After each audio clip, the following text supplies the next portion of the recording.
Autism and figuring out how to manage it is incredibly tough on top of that.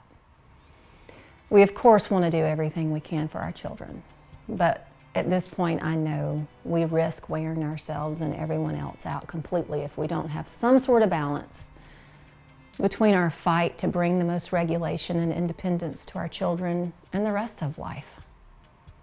And that balance is hard to strike because we can sometimes be in such crisis we can't see a way to any sort of equanimity. I definitely cover some of those moments in the book when I felt like I was at the end of my rope.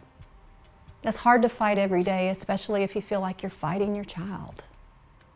Sometimes it does take time to find a rhythm, to let go of outcomes and just do the best you can with what you've got right then.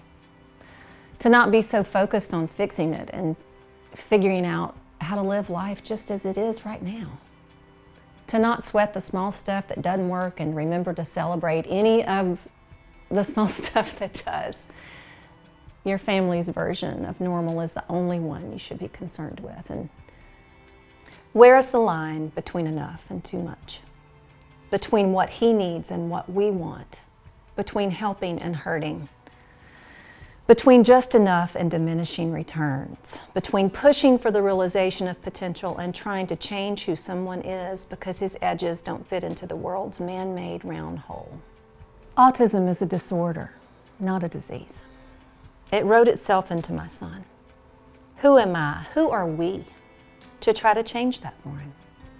How do I know that he wants to be changed? I have to ask that question while I'm making all of these decisions for him. Finding balance is so important, but always working toward improvement and simultaneously letting go of outcomes, being present, being in the moment. It's hard to strike that balance when we're so worried about the future. It feels like a race against time some days. I had to learn how to accept that our life was our life. It was hard for me to come to terms with the fact that I probably wasn't going to see my son live a very typical life. One in which he went to a traditional school, then college. Then he'd pursue some hotshot career and get married and have children of his own, and we'd enjoy a relationship that followed the so-called normal trajectory.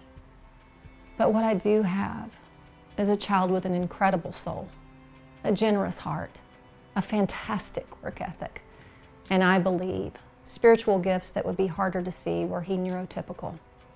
The only way I'd change my son's life at this point is if he wanted it changed. I don't need it changed for me.